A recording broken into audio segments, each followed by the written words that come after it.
Shoutout po kay Sir Elwell. May tanong po siya at ang tanong niya po ay kung may polarity daw po ang kapasitor. Marahil ay ang tinutukoy niya po ay kapasitor ng electric pan, dryer, or washing machine. Yan po ay sinagot ko naman na wala pong polarity ang ganyang kapasitor. Pero hindi po siya naging satisfied sa ganitong sagot kaya nag-request po siya na magpakita po tayo ng patunay na wala nga po itong polarity. Kaya sa video pong ito ay sasagutin at magpapakita po tayo ng patunay na ang kapasitor na tinutukoy ni Sir ay walang polarity. Shoutout po muna sa inyo, Sir Elwell. Ganun din sa aking mga subscribers, sa mga nag-like and comment sa nakaraang latest video ko na sina Sir Sidario R, PSTV, Roland Pacabes, Jamal Boy, Edgardo JR Dato ng Bataan, Joel Renz Baleros, Andy Rabino TV Tech, Saldi Mabilangan, Lorenzo Advencula Jr., Entling 63 TV Vlog, Bencio Bergunyo ng Cabanatuan City, Noni Garcia, Jeffrey De La Cruz. Sa mga silent viewers na nanonood, kahit hindi po kayo nagko-comment, maraming salamat din po sa inyong lahat. Okay, ito na po. May kapasitor po tayo dito ng electric pan, dryer, at washing machine. At ang mga kapasitor po na ito ay non-polar. Ibig sabihin, walang positive or negative. Pwedeng ikabit sa circuit kahit pabaliktad. Ito ay gagana. At susubukan po natin ito. Sa electric pan lang po tayo magpapakita ng patunay na ito ay non-polar. Subukan natin na ikabit ito sa electric pan para gumana. So ito po yung terminal wire galing sa motor ng electric pan. Kahit may kulay black at kulay red na wire, wala pong polarity yan kahit magkabaliktad. Ganon din po yung kapasitor. Wala din po itong polarity. Subukan natin na ikabit sa parehas na red wire. Tapos yung kabila sa parehas na black wire. Ayan, nakakabit na. Bitawan lang natin ang ganyan. At susubukan natin kung gagana siya. Pindutin na natin sa number 1. Tapos isaksak natin dito sa outlet. Ayan mga kariyal. Gumana po ang electric pan. At yan po ay gagana sa mahabang minuto or oras.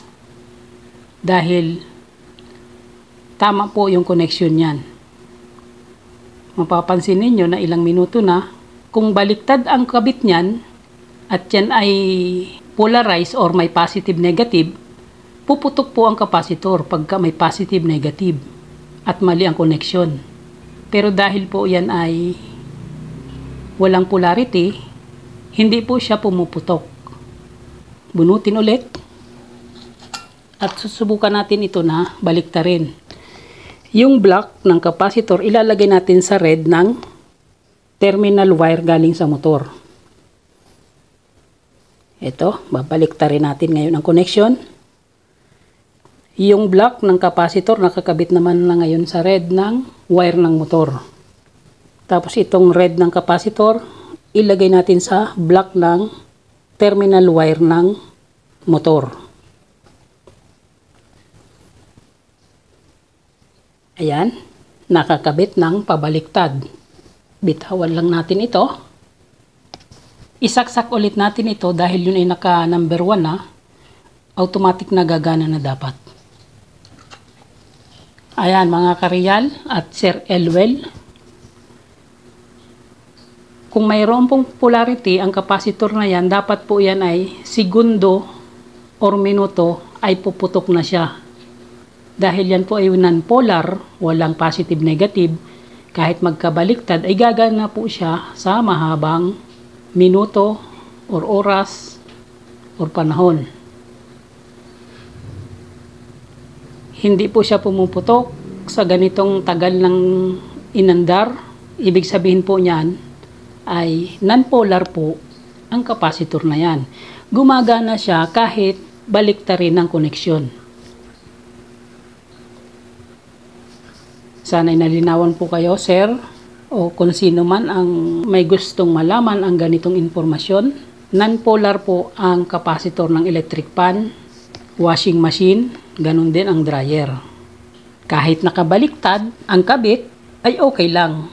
Kaya subukan nyo rin po at kayo na mismo ang magkabit sa dryer or sa washing machine para inyo itong mapatunayan.